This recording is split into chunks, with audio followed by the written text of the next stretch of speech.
All right, we got two videos being recorded in one night. I'm probably gonna prop this camera up because it'll make it easier to do my video. So, that looks good, right? I mean, look at me. Look at me. I'm here. I'm on camera. I'm here. Grr. But from the title, you can clearly tell what the video is.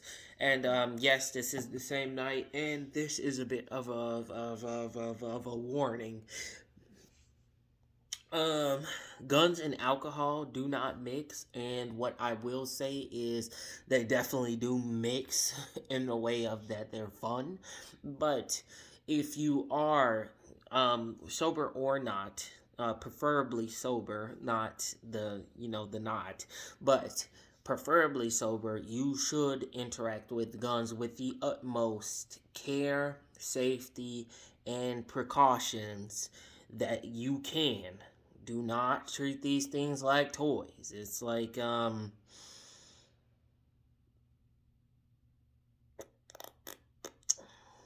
screw it. I don't know. But these things are not toys. These things are not toys. I cannot stress that enough. You can kill somebody.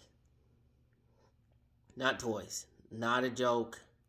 If you think you want to harm yourself, that's not what you want, first off. I can guarantee you that what you want is help. You don't want to hurt anybody, and you don't want to hurt yourself for sure, and you don't want to hurt anybody else. What you want is help. What you want is something you're not going to get from a gun. So, what are guns for? They're for fun, and they're for self-protection. Guns are not for going out and harming people. Guns are not for robberies. Guns are not for negative reasons. Guns are literally for protecting yourself and protecting someone important to you or others.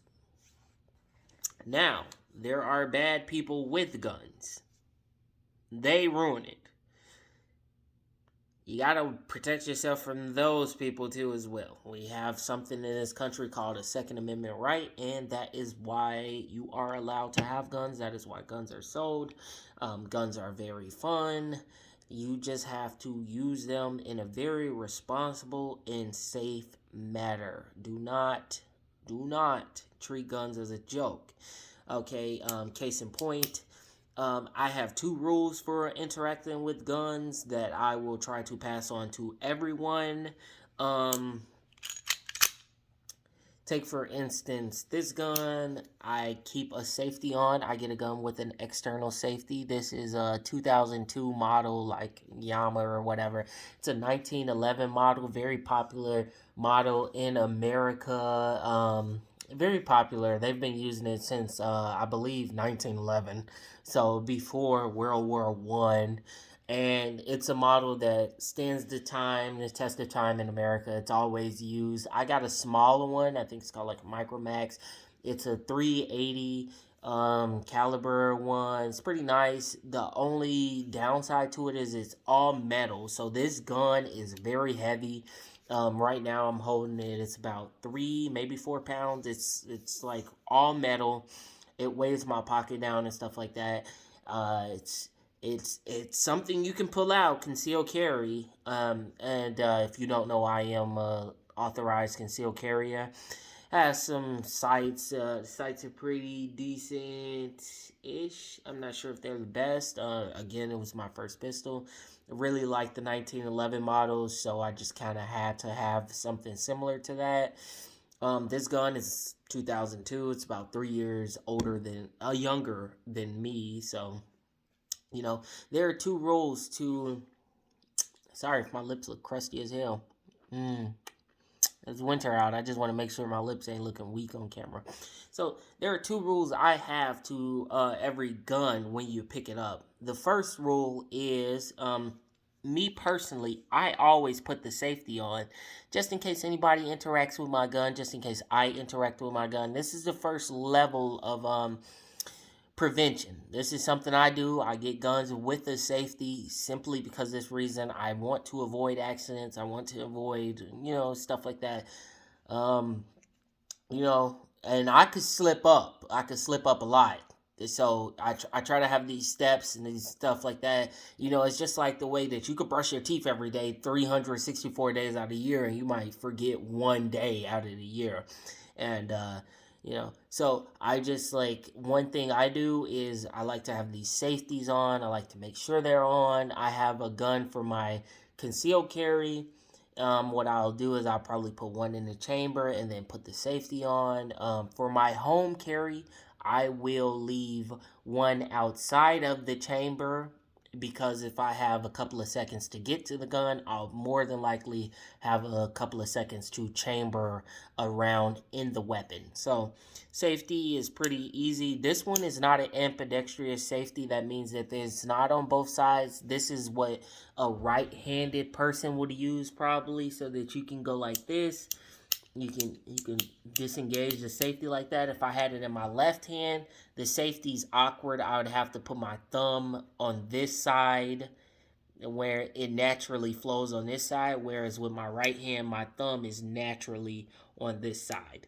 You know, and they even have the little thumb thing right here, the little thumb space. It's naturally on this side.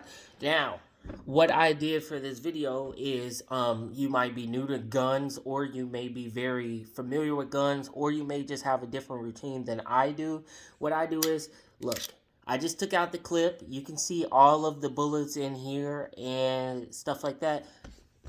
But this is why this is one of my most important rules.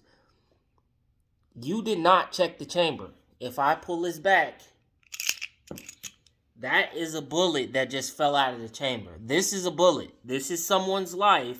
This is someone dead. This is you dead. This is harmful injury, or it's reckless discharge. This is a person's life that just fell out of this gun. That is what just happened. You saw me take the clip out. You saw me take the clip out. There is still a bullet in this gun. One of my major rules that I do not play with is, when I pick up a gun, and I'm going to go ahead and put this bullet back into this, back into this,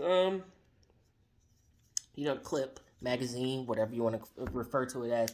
One of my biggest rules is, if you pick up a gun, it's loaded, you pick up a gun, safety's on, all of that stuff, your first step is to eject the magazine.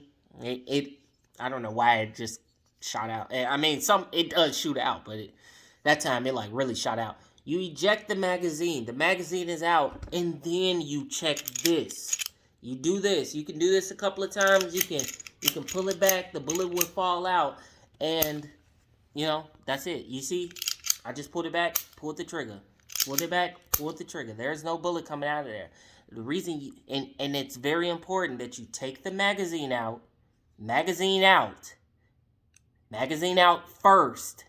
Second, you do this. Now, why you don't get them mistaken? Look. Magazine out. I just put a bullet in this gun. Even if this gun didn't have one in the chamber, I just put a bullet into this chamber. If I was to mistakenly put my finger on this trigger and pull it, there will be a bullet shot through this door, through this wall, that could potentially kill somebody. That is a bullet that just fell out of here. I have a loose bullet. You do not mistake the two. The first thing you do is take the magazine out. Cannot stress this enough. Take the magazine out. Pull back the chamber. That will clear a bullet, and that'll probably save you about like 95% of your accidents. If your friend, they're drunk, they want to show off their new gun, they want to do stuff like that, you need to be personally making sure for a fact that you say, hey, I want to see you take that magazine out, clear that chamber, and show that gun is empty. I need to see that before you play any more with that gun. So I like to do it a couple of times to be sure. So this is my first gun. It's a Micromax 380. 1911 model, stuff like that. It was made in 2002. I bought it secondhand, of course, since I didn't buy a gun when I was 3. I bought it secondhand. It was just like my first gun. It was around the model that I wanted in my price range. I bought during a time where gun shortages and bullet shortages were plenty because of the riots and COVID and all that stuff. So a lot of people bought guns, and it was very like it was a scarcity to buying a gun. So this is my gun. I would like for people to see. I already cocked it in order to put the safety on this gun. See, I will shoot it. You cannot put the safety fully on. Just so you see that little gap there, you cannot put the safety fully on unless it is cocked. So I am cocking it while it's empty. So I am not chambering anything. The magazine is right here. While it's empty, I am putting the safety on, and then I'm putting a bullet. I mean, the magazine, not a bullet. Putting it back in there. I'm not going to cock it. Not going to do anything. This is the home weapon. When I talk to my girlfriend and stuff, I make sure she understands there is 2 steps to fire this thing, and there is 2 steps to make sure it is empty.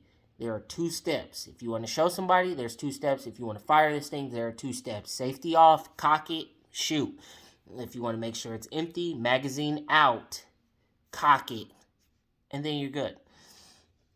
The purpose of this video was I bought a second gun. I bought a P365 6 hour. It's a 9mm. I bought it with some night optics. I'll show it to the camera. You can't really see. You can see that the barrel has that one, but these ones glow in the dark, so you can see them if the light was off. But if I take the light off, you won't see the video. There is a 10-round magazine. I keep it loaded.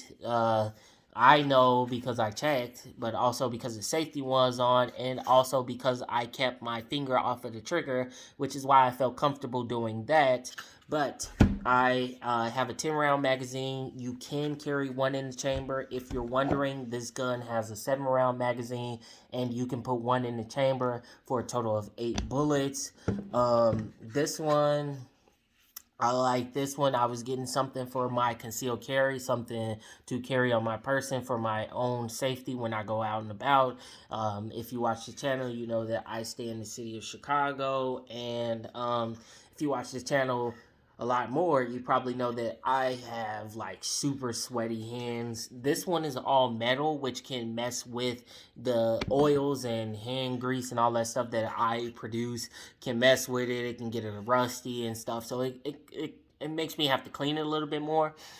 This one, it has like, what do they call it? Like polyurethane or some shit like that. It's basically a plastic bottom, everything except for this barrel.